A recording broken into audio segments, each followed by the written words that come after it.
سنی بادشاہی تھا اسی ایوبی سلطنت کا، جسے ایک سمجھ لیں بعد میں نام دیا گیا مملوک، جو ایک امپائر کھڑی ہوئی تھی. یہ دونوں بادشاہ جو ہے وہ مملوک امپائر کے تھے، ایوبی سلطنت کے. اس کا نام تھا منصور قلاوون، المتوفا 689 ہجری، یعنی 689 ہجری کے اندر وہ فوت ہوئے. یہ بن رہا ہے 1290 عیسوی ان کی جو سن وفات ہے. انہوں نے اپنے ایک مشیر، ظاہر مشیر اس قسم کے مشورے دیتے ہیں، ان کے کہنے کے اوپر کوئی منت مانی ہوئی تھی، تو 678 ہجری میں، یعنی نبی الاسلام کی وفات کے آلموسٹ 650 سال کے بعد، ایک لکڑی کا گنبد بنوا کر حجرہ عائشہ کی چھت کے اوپر رکھ دیا. اس وقت جس نے یہ مشورہ دیا تھا کمال احمد اس کا نام تھا. کچھ عرصے بعد اسے معزول کر دیا گیا کسی وجہ سے، تو لوگوں نے کہا کہ اسے سزا ملی ہے جو اس نے قبر رسول کے اوپر گنبد رکھوانے کا مشورہ دیا. یعنی اس وقت تک لوگ اسے معیوب سمجھتے تھے کہ یہ غلط کام ہو رہا ہے. آج آپ گنبد کے اوپر بات کریں تو لوگ اسے گستاخی سمجھتے ہیں. گنبد کی نسبت کب سے رسول اللہ کے ساتھ ہو گئی صلی اللہ علیہ وآلہ وسلم، کہ جس کی بنیاد خود رسول اللہ کی مخالفت پہ ہو. صحیح مسلم میں حدیث ہے، میں تمہیں منع کرتا ہوں قبروں کو پکا کرنے سے، قبروں پر عمارت بنانے سے، اور قبروں پر بیٹھنے سے. ڈائریکٹ قبر پہ بیٹھنا بھی حرام ہے، مجاور بن کے بیٹھنا بھی حرام ہے، بلکہ قبر کے اوپر ڈائریکٹ بیٹھنا تو اس درجے کا حرام ہے کہ صحیح مسلم میں حدیث ہے، کوئی شخص کسی مسلمان کی قبر پہ بیٹھے،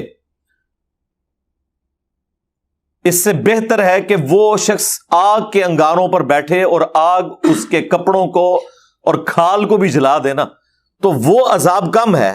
اس کا عذاب بڑا ہونے والا ہے کہ کوئی شخص کسی مسلمان کی قبر پہ بیٹھتا ہے. تو قبروں پر عمارت بنانے سے منع کیا گیا تھا.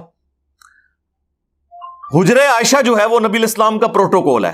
وہ جامعہ ترمذی میں حدیث ہے کہ جب نبی الاسلام کی تدفین کا ایشو آیا، صحابہ کرام میں مشورہ ہوا، تو سیدنا ابوبکر نے کہا کہ میں نے رسول اللہ سے یہ بات خود سنی تھی صلی اللہ علیہ وآلہ وسلم کہ اللہ تعالیٰ نبی کو اس سرزمین میں موت دیتا ہے جو اللہ تعالیٰ اس کے لیے سب سے محبوب سرزمین رکھتا ہے.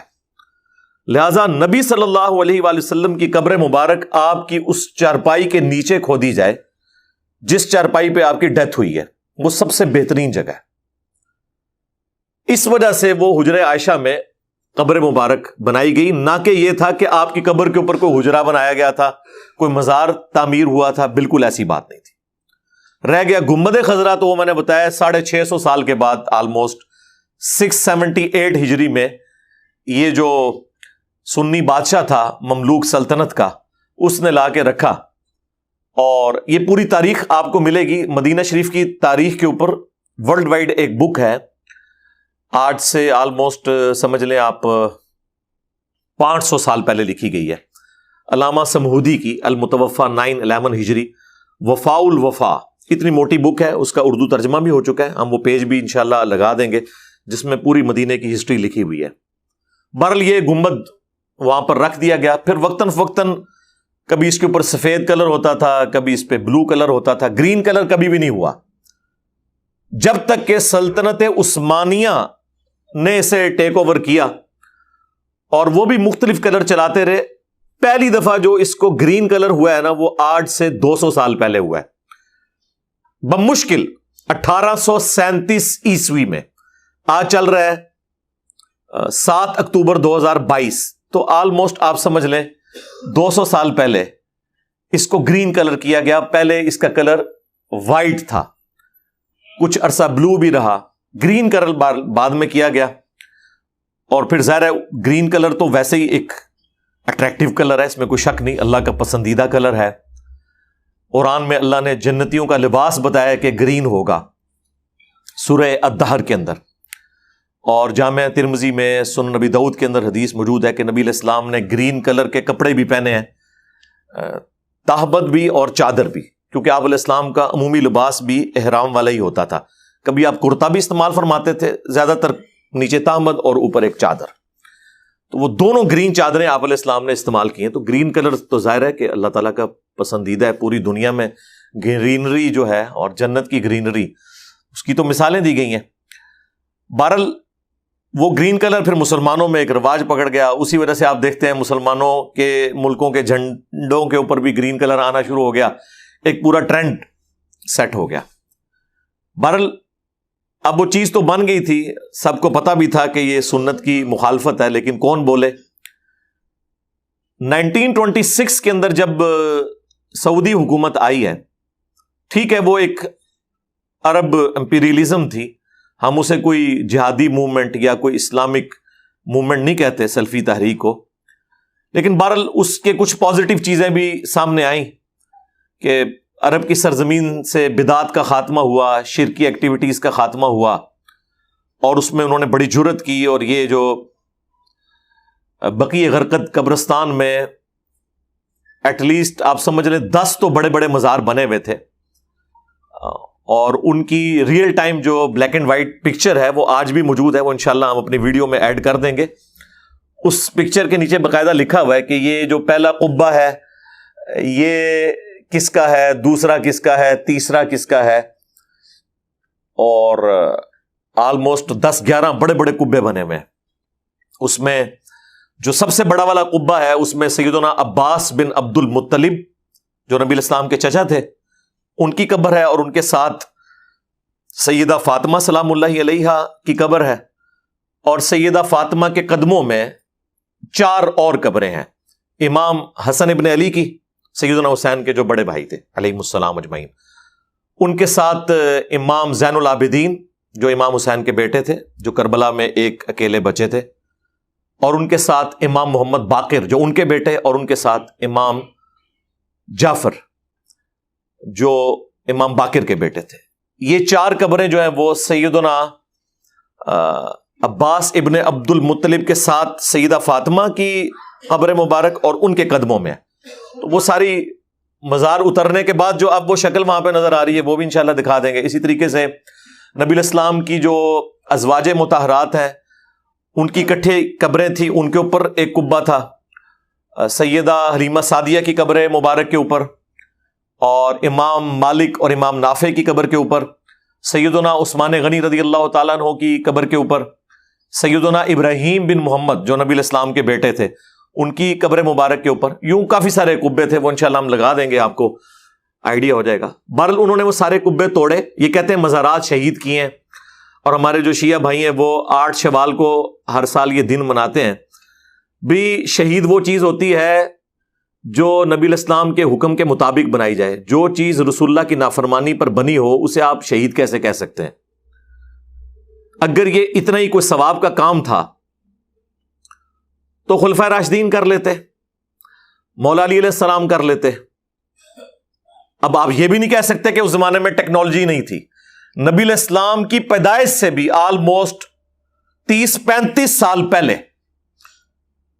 537 عیسوی میں AD میں نبی الاسلام کی پیدائش ہوئی ہے 571 میں، اور میں بات کر رہا ہوں 537 میں آیا صوفیہ، یہ جو استنبول میں ہے.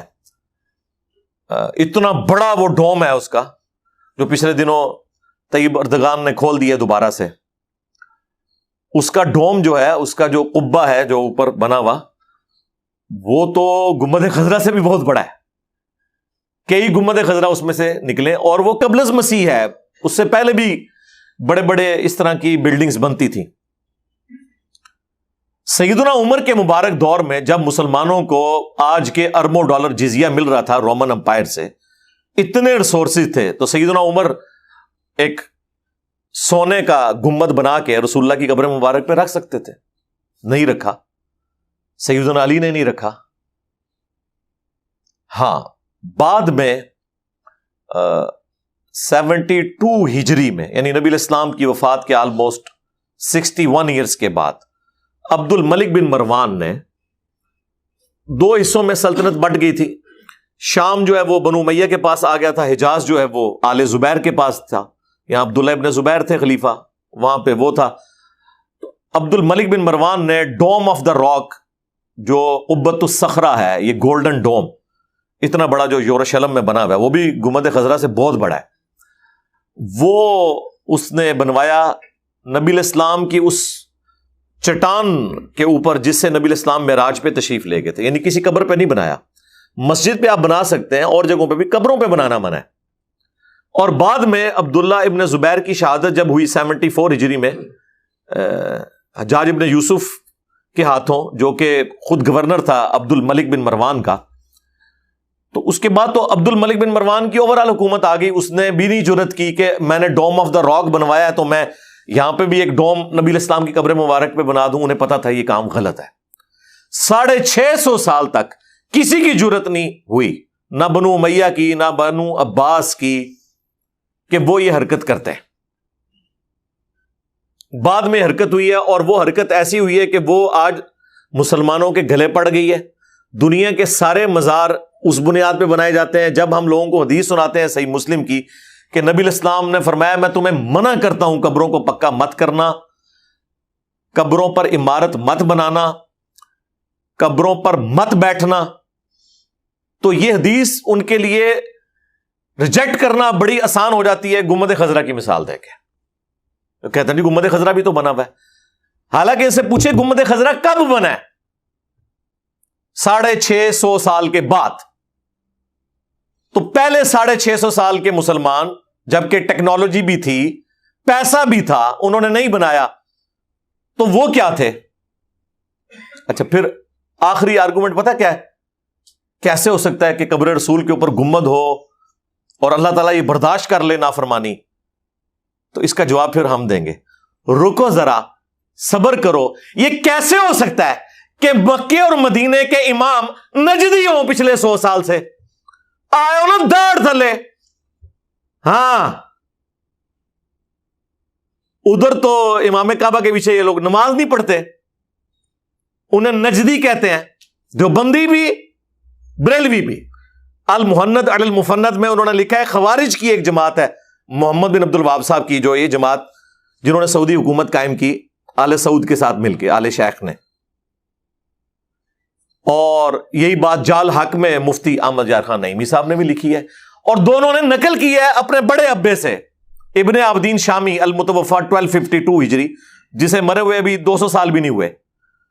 اس نے پکڑ کے خوارج والی ساری باتیں محمد بن عبد الوہاب صاحب پہ لگائیں اور کہا کہ یہ خوارج کی ایک جماعت ہے، اور اسی کو لے کر دیوبند اور بریلوی چل رہے ہیں. جب خارجیوں کی حکومت ہے پچھلے 100 سال سے، تو یہ اللہ نے کیسے گوارا کر لیا؟ تو یہ جذباتی باتیں ان سے سنے، کہتے ہیں جی مدینے کی گلیوں سے، کتوں سے، کانٹوں سے پیار ہے، سوائے مسجد نبوی دا امام دے. یعنی مسجد نبوی کا امام جو ہے مدینے کے کتے سے بھی کیا گزرا ہے، جو مصلی رسول پہ کھڑا ہے. اور نہیں جی مصلی رسول کے اوپر تو یزید بھی کھڑا ہوا، حجاج ابن یوسف بھی کھڑا ہوا. تو سرکار پھر اب آپ کو آپ کی بات کا جواب مل گیا، جو آپ کہتے تھے نا کہ یہ کیسا ہو گیا کہ گنبد خضرا قبر رسول کے اوپر آ گیا. اگر مصلی رسول کے اوپر بقول آپ کے گستاحان رسول کھڑے ہوئے ہیں نجدی،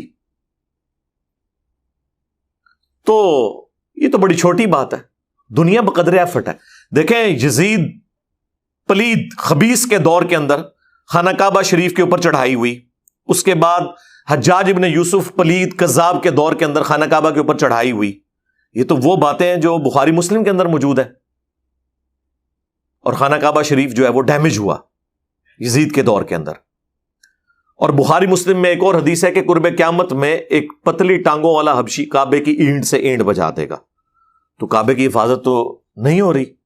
ابراہ کے لشکر سے ایک دفعہ حفاظت ہوئی ہے، یا پھر قرب قیامت میں دجال کے اگینسٹ مکہ مدینے کی حفاظت ہے. اس دوران تو مختلف اوقات کے اندر مختلف لوگ حکمران رہے ہیں، جو ایک دوسرے کو کافر بھی سمجھتے رہے ہیں. اس سے کیا فرق پڑتا ہے؟ اب اس طرح کے دلائل دینا کہ جی وہاں پہ یہ کیسے ہو سکتا ہے کہ وہاں پہ گنبد تعمیر ہو جائے، یہ بالکل جذباتی باتیں ہیں. عقل کے ناخن لے. ہم یہ باتیں صرف اس لیے کرتے ہیں تاکہ آپ کو پتہ چلے کہ آپ نے رسول اللہ کی بات ماننی ہے صلی اللہ علیہ وآلہ وسلم، یا وہ لوگ جنہوں نے رسول اللہ سے بغاوت کر کے یہ گنبد رکھا ہے ان کے ساتھ آپ نے عقیدت رکھنی ہے. یعنی ہمارا اس وقت گنبد کے ساتھ ٹکراؤ نہیں ہے، یہ گنبد کا ٹکراؤ رسول اللہ کی ذات کے ساتھ ہے. پھر آخری اربع ان کے پاس پتہ کیا ہے؟ وہ جی دیکھیں یہ جو مسلم کی حدیث ہے نا قبروں پر عمارتیں مت بناؤ، تو وہ علا کے الفاظ ہیں وہاں پر. تو علا جو ہوتا ہے وہ آن کے لیے ہوتا ہے، اور قبر جو ہے وہ اس کے اوپر جو گنبد ہے وہ علا نہیں ہوتا بلکہ اپون ہوتا ہے. اس کے لیے فوق کا لفظ عربی میں استعمال ہوتا ہے. ہاں ایگزیکٹ اگر قبر رسول کے اوپر کوئی بلڈنگ کھڑی کرتا، جس طرح کے سارے مزاروں پہ ہوئی ہوئی ہے، اتنی اونچی اونچی قبریں بنائی ہوئی ہیں، ہاں تو غلط ہوتا. یہ اوپر ڈوم جو ہے نا، یہ یار یہی بات صحابہ تابعین تبع تابعین خلفاء راشدین کو نہیں پتا تھی، تو انہوں نے کیوں نہیں ڈوم رکھا، جبکہ اسی زمانے کے اندر اور ڈوم رکھے جا رہے ہیں. کس طرح الفاظ کے ساتھ یہ کھلواڑ کرنا شروع کرتے ہیں. ہمارے استاد غلام سو سعیدی صاحب فوت ہو گئے، اللہ تعالیٰ ان کی مغفرت کرے. مفتی منیب الرحمان صاحب کے مدرسے میں شیخ الحدیث تھے. 22 مارچ 2007 کو میری ان سے ملاقات ہوئی. میں اپنے آفس کے کام کے سلسلے میں بلوچستان گیا ہوا تھا، تو واپسی پہ ہم کراچی رکے. ہمارا آفس کا ہاسٹل جو ہے وہ ڈیفینس کراچی میں تھا. تو میں نے کہا چلیں غلام سو سعیدی صاحب سے ملاقات کر لیں. ان کو اتنے عرصے سے ہم پڑھ رہے تھے، شرح صحیح مسلم پڑھی ان کی، تبیان القرآن، قرآن کی تفسیر پڑھی. تو گپ شپ ہوئی. اینڈ پہ انہوں نے مجھے اپنا نمبر بھی دیا. تو جب میں واپس اسلام آباد آیا تو یہ قبروں پہ عمارت کا مسئلہ میں نے وہاں پہ دیکھا، تو وہ انہوں نے بھی اس قسم کی بحثیں کی ہوئی نا. تو میں نے انہیں فون کیا. میں نے کہا حضرت یہ مسلم شریف کی آپ نے شرح لکھی ہے، اس میں تو قبروں پہ عمارت بنانا منع ہے. انہوں نے کہا جی قبروں پہ عمارت اعلی قبر ہو نا پھر تو منع ہے، فوق القبر ہو، اپون ہو تو پھر جائز ہے. یعنی یہ اب جس طرح یہ بال پوائنٹ جو ہے یہ آن ہے اور یہ اپون ہے، تو وہ کہتے ہیں قبر کے ایگزیکٹ اوپر بلڈنگ ہونا وہ غلط ہے. جو اوپر سائڈوں سے اٹھائی جاتی ہے نا وہ اندازہ کریں. میں نے کہا ٹھیک ہے کوئی مسئلہ نہیں ہے. میں نے کہا آپ یہ کہنا چاہ رہے ہیں کہ ایک قبر بنی ہوئی ہے، اس قبر کو کوئی شخص اونچا کرتے کرتے اوپر تک لے آئے، اور صحیح بخاری میں موجود ہے کہ نبی علیہ السلام کی قبر مبارک ایک بالشت اونٹ کی کوہان جتنی اونچی ہے. اتنی آپ قبر اونچی رکھ سکتے ہیں، اس سے زیادہ نہیں. یعنی آپ سمجھ لیں 10 انچ کہہ لیں، زیادہ 9-10 انچ. تو خود احمد بریلوی صاحب کی قبر بھی اتنی ہے، اندازہ کریں. جن کے اوپر پورا بریلوی فرقہ کھڑا ہوا ہے نا، انہوں نے اپنی قبر اونچی نہیں بنوانے دی، ان کی قبر بھی اتنی ہی ہے. تو میں نے کہا کہ یعنی آپ کہہ رہے ہیں کہ قبر کے اوپر آپ بلڈنگ بنائیں اور اسے کھینچتے ہوئے اوپر لاتے جائیں 3 یا 4 فٹ اونچی کرتے. کہتے ہیں ہاں یہ والی منع ہے. میں نے کہا جس طرح داتا دربار میں ہے کہ قبر جو ہے بیسمنٹ میں ہے اور اس سے گھسیٹ کے اوپر تک لائے ہوئے ہیں، فرسٹ فلور کے اوپر نہ لٹھوس. کہتے ہیں نہیں آپ کو بتا دیا. میں نے کہا یہ بتائیں نا، یہی والی آپ کہہ رہے تھے نا. تو آپ کے تو سارے مزار اسی طرح بنے ہوئے ہیں. کوئی آپ مجھے مزار بتائیں جو ایک بالشت ہو. ساروں کے اوپر انہوں نے ایگزیکٹ قبر کے اوپر ہی بلڈنگ کھڑی کی ہوتی ہے. تو جو یہ بلڈنگ خود بھی غلط سمجھتے ہیں نا، وہ بھی انہوں نے کھڑی کی ہوئی ہے. آپ ملتان کسی مزار کے اوپر چلے جائیں، وہاں پہ بھی مزاروں پہ آپ دیکھیں ان کے اوپر ہی بلڈنگز کھڑی کی ہوئی ہیں. تو یہ صرف تماشا انہوں نے کیا ہوا ہے. انہیں بھی پتا ہے کہ یہ غلط کام ہوا ہوا ہے. اور طارق جمیل صاحب کی ایک ویڈیو چڑھی ہوئی ہے اور وہ اس میں کہتے ہیں کہ جی یہ جو گنبد خضرا ہے یہ علماء دیوبند نے بچا لیا. بڑا چنگا کام کیتا انہوں نے بچا کے، بڑا ہی چنگا کام کیتا ہے. ایک اجتماعی نظام مولانا قاسم صاحب رحمۃ اللہ علیہ کے ہاتھوں اللہ نے دلوایا. یہ تمہیں گنبد نظر آتا ہے سبز رنگ کا، یہ کسی جماعت کا کارنامہ ہے. 1925 میں مدینہ فتح ہوا تو علماء نجد میں شدت بہت ہے، محبت اور حدود میں فرق نہیں کر سکتے. تو جنت الوطی کے سارے نشان ہٹا تھے، امہات المومنین کے، صحابہ کے، اہل بیت کے، آل رسول کے سب نشانات تھے، سب ہٹا. انہوں نے کہا یہ سبز کو بھی توڑ دیا جائے، قبر پہ گنبد بنانا منع ہے. اب بالکل صحیح بات ہے، منع. قبر پہ گنبد بنانا منع. اب بالکل صحیح بات ہے، منع. قبر پہ گنبد بنانا منع. اب بالکل صحیح بات ہے، منع. قبر پہ گنبد بنانا منع. تو توڑ دیا جائے. جب یہ فتویٰ پھیلا دنیا میں تو اس پہ رد عمل ہوا، یہ کیوں توڑا جائے. تو انہوں نے مناظرے کی دعوت دی. تو ساری دنیا سے علماء وہاں جمع ہوئے. تو ہندوستان سے بھی ایک وفد گیا. 1925 میں ہندوستان تھا. اس میں ایک شخص ہے, اس کا نام ہے شبیر احمد عثمانی. سبحان اللہ. وہ اسی دیوبند کا پڑا ہوا ہے. بخاری شریف سے حدیث ہے, عائشہ یہ تیری قوم ہے نا, ابھی نئی نئی مسلمان ہوئی ہے, اگر یہ ذرا تھوڑا زمانہ گزر چکا تھا تو میں بیت اللہ گرا کے نئے سرے سے بنا تھا اور میں حکیم کو اس میں شامل کر دیتا, لیکن مجھے خبر ہے کہ یہ بگڑ جائیں گے. اس حدیث کو بنیاد بنایا اور 2 گھنٹے بات کی اور علماء نے ایسے بیٹھے. تو سلطان عبدالعزیز کا عجیب الہندی, ہندی کو جواب دو, ہندی کو جواب دو. کہنے لگا ہمارے پاس کوئی جواب نہیں. کہ پھر ہندی کا فیصلہ صحیح ہے, اس اور غربت کو باقی رکھا جائے گا. یہ بر صغیر کے علماء کی تو پھیلی حکومت کھڑا ہے, یہ بر صغیر کے علماء کی تو پھیلی حکومت کھڑا ہے, یہ بر صغیر کے علماء کی تو پھیلی حکومت کھڑا ہے. ہاں اچھا, خود اس میں مان رہے ہیں کہ قبروں پہ عمارت بنانا غلط ہے, اور وہ منسوب کر رہے ہیں جی ہمارے ایک بابا جی تھے شبیر احمد عثمانی صاحب, جنہوں نے محمد علی جناح کا جنازہ بھی پڑھایا تھا, تو انہوں نے وہاں پہ عربیوں کو لاجواب کر دیا. اور یار تو انو کہا نہیں کوئی پاندہ اللہ دے بندے ہو, عربیوں کو لاجواب کر دیا. اس کو واٹس ایپ کال آئی تھی, ایک دن کے اندر یہ سارے مزار گر گئے تھے. ظاہر پورا ایک موب آیا تھا. جب ایک پورا لشکر کسی شہر میں داخل ہوتا ہے, گنبد خضرا خود انہوں نے چھوڑا تھا. اچھا دیکھیں یہ کہانی ہے نا, کہانی کیسے پکڑی گئی. طارق جمیل صاحب یہ سٹوری سنا رہے ہیں اور وہ کہہ رہے ہیں جی شبیر احمد عثمانی نے وہاں حدیث سنائی تھی. او اس کو کون پوچھتا ہے وہاں جا کے حدیث سنائے. جی بخاری مسلم میں حدیث ہے کہ اے عائشہ اگر تیری قوم نئی نئی جاہلیت سے نہ پھری ہوتی تو میں حتیم کو توڑ کر کعبے میں داخل کر کے حضرت ابراہیم کی بنیاد کے اوپر کعبے کو تعمیر کرتا. وہ نبی الاسلام نے نہیں کیا فتنے کے ڈر کی وجہ سے, اور آج تک حتیم باہر ہے. بیچ میں ایک دفعہ عبداللہ ابن زبیر نے کیا اور حجاج ابن یوسف نے اسے ریورس کر دیا تھا, پھر ایک سارا سلسلہ وہیں پہ روک دیا گیا. تو آج تک وہ حتیم جو ہے وہ خانہ کعبے سے باہر ہے. تو اس حدیث کے اوپر جو ہے نا وہ نجدی علماء لاجواب ہو گئے, اور ان کو کس نے لاجواب کرنا ہے, انہوں نے یہ حدیث ان کو پہلے ہی پتا تھی, اور وہ اسی فتنے کی وجہ سے اس ایکسٹریم پہ جانا نہیں چاہتے تھے. ورنہ جہاں انہوں نے سارے مزار گرائے تھے, اس کو گراتے ہوئے کوئی مسئلہ تھا؟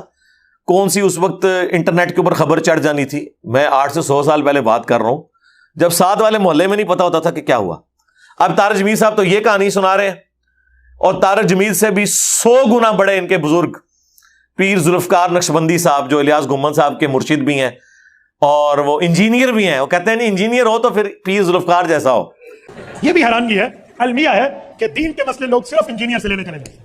اور میں کہتا ہوں کہ سنو, انجینئر ہو عالم بھی ہو, بالکل جاؤ مسئلے لے لو, انجینئر بھی ہو عالم بھی ہو, نا میں کوئی اعتراض. حضرت جی پیر ذوالفقار احمد نقشبندی دامت برکاتہم العالیہ انجینئر بھی ہیں, عالم دین بھی ہیں, شیخ طریقت بھی ہیں. حضرت جی پیر ذوالفقار احمد نقشبندی دامت برکاتہم العالیہ انجینئر بھی ہیں, عالم دین بھی ہیں, شیخ طریقت بھی ہیں. حضرت جی پیر ذوالفقار احمد نقشبندی دامت برکاتہم العالیہ انجینئر بھی ہیں, عالم دین بھی ہیں, شیخ طریقت بھی ہیں. تو کبھی کوئی اعتراض ہوا؟ لیکن مرزا علی کو ہم کہتے ہیں کہ ابے تو جسٹ انجینئر وداؤٹ عالم ہے, تجھے کس نے کہا تو آٹومیٹک عالم بن جا. ریبوٹ عالم نہیں چل سکتا بھائی, ریبوٹ ہر کام کرتا ہے لیکن اس سے شادی نہیں ہو سکتی. انجینئر بھی ہیں اور عالم بھی ہیں. وہ جو انجینئر بھی ہیں عالم بھی ہیں وہ بھی روتے روتے ہوئے نا سنا رہے ہیں سٹوری. وہ سٹوری یہ سنا رہے ہیں کہ عرب کا قافلہ دیوبند سے پوچھنے کے لیے آیا کہ دسوں نے گنبد خضرا دا کیا کرنا ہے. اور وہاں پہ اشرف تھانوی صاحب بھی تھے, باقی لوگ بھی تھے. اچھا صرف یہاں پہ بات ختم. انہوں نے کہا جی لوگ پریشان تھے کیا دلیل وہ دیں گے. انہوں نے کہا حدیث تو بالکل ٹھیک ہے بخاری شریف کی, حالانکہ سر وہ بخاری جی نہیں حدیث مسلم میں ہے. پہلی تو اپنی تصحیح کرو. انجینئر بھی ہیں اور عالم بھی ہیں اور حدیث کہہ رہے ہیں بخاری میں, وہ مسلم حدیث ہے قبروں پہ عمارتیں مت بناؤ. اگر یہ ان کے بارے میں بڑا نہ کلیم کرتے تو میں اس طرح چینگے نہ اتارتا. یہ ہو سکتا ہے کسی سے سلپ آف ٹنگ, لیکن میں نے ویسے ہی بتایا. اچھا ہمارے کیس میں تو میں اگر کہیں پہ ریفرنس غلط بھی ہو جائے نا تو ہم اس کو ڈسپلے کروا دیتے ہیں تاکہ کوئی ابہام باقی نہ رہے. اچھا وہ جڑے انجینئر بھی ہیں اور عالم بھی ہیں, پتہ کیا انہوں نے جواب دیا؟ انہوں نے کہا جی علماء دیوبند نے, علماء عرب جو ان کو پوچھنے آئے ادھر, اچھا ان کو کہا کہ جی یہ جو حدیث ہے نا, اس حدیث کا مطلب یہ ہے کہ آپ نے قبر کے ایگزیکٹ اوپر عمارت نہیں بنانی, جو گنبد ہے وہ فوق بنا ہوا ہے, لہذا یہ والا جو مسئلہ ہے یہ اس کیٹیگری میں فال ہی نہیں کرتا. دارالعلوم دیوبند میں سعودی عرب سے ایک جماعت آئی علماء کی, تو محترم صاحب نے ان علماء کو کہا کہ جی آپ سب علماء کے سامنے اپنا موقف پیش کریں پھر جواب ہم دیں گے. تو ان کے جو امیر تھے وہ کھڑے ہوئے اور انہوں نے بیان کیا کہ بخاری شریف کی یہ حدیث ہے اور اس سے ثابت ہوتا ہے کہ بنا علی القبور کی اجازت نہیں ہے. تو ہم نے جنت بقیع کے اندر تو قبروں پر جتنی عمارتیں تھیں سب گرا دیں. اب مسئلہ ہے گنبد خضرا کا. علماء کی آنکھوں سے آنسو جاری تھے اور رو رہے تھے کہ اللہ ہم سے جواب دینے میں کوئی پتہ ہی نہ ہو جائے, اور کوئی جرت نہیں کر رہا تھا اس کے جواب دینے کی. اتنے میں حضرت اقبال رحمۃ اللہ علیہ کھڑے ہوئے اور حضرت نے فرمایا کھڑے ہو کر, الحمدللہ اللہ نے اس مسئلے میں مجھے شکر صدر عطا فرما دی ہے. حضرت نے فرمایا اس کی وجہ یہ کہ حدیث پاک کے مطابق بنا علی القبور کی اجازت نہیں ہے, کہ قبر کے اوپر کوئی عمارت, کوئی کمرہ, کوئی جبہ کبہ بنانے کی اجازت نہیں ہے. گنبد خضرا کا معاملہ الگ ہے. یہاں عمارت پہلے تھی, یہ حجرہ عائشہ تھا, اور نبی اسلام کی قبر مبارک بعد میں اس کے اندر بنائی گئی, لہذا اب اس عمارت کو کوئی بندہ گرا نہیں سکتا. ایسا جواب تھا کہ وہ لوگ مطمئن ہو گئے.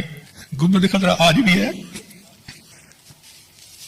اور کابر علماء دیوبند کی اس کے نبی کی دلیل دے رہا ہے. گنبد خضرا آج بھی ہے, اور کابر علماء دیوبند کی اس کے نبی کی دلیل دے رہا ہے. گنبد خضرا آج بھی ہے, اور کابر علماء دیوبند کی اس کے نبی کی دلیل دے رہا ہے. اچھا, طارق جمیل صاحب نے کیا کہانی کروائی کہ انہوں نے حتیم کعبہ والی مثال دی تھی, اور پیر ذوالفقار نقشبندی صاحب نے کیا کہا کہ یہ وہ ہے ہی نہیں, حدیث اس کے اوپر لگتی ہی نہیں ہے. دو مختلف کہانیاں, اور طارق جمیل صاحب خود مان رہے ہیں کہ ہاں یار یہ عمارت نہیں بنائی جا سکتی, کیونکہ کہانی تھی, دو مختلف بندوں نے دو مختلف کہانیاں بیان کر دی. حالانکہ یہ ہے ہی کہانی ہے, وہ کسی کے کہنے میں نہیں تھے.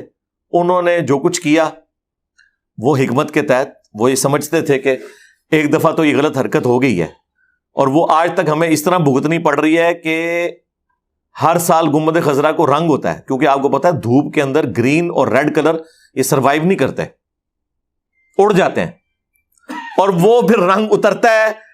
اور پاکستانی جو ہماری طرح کے لوگ ہیں ان کے پاس تبرکن پڑا بھی, میرے پاس ہی پڑا ہوا ہے. جیلم کا ایک بندہ تھا جو وہاں پہ پینٹ کرتا تھا, اس نے مجھے وہ دیا بھی تھا, میرے گھر ابھی بھی پڑا ہوا ہے وہ پینٹ. ہمیں تو اس وقت پتہ ہی نہیں تھا. ہمیں تو یہ بھی بتایا گیا جی گنبد خضرا کے اوپر سے کوئی جانور پرندہ گزرتا نہیں ہے.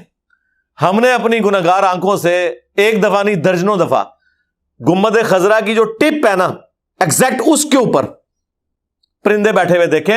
آپ گزرنے کی بات کر رہے ہیں, ایگزیکٹ جو اوپر ہلکی سی نوک بنتی ہے نا اس کے اوپر بھی پرندے بیٹھے ہوئے ہوتے ہیں.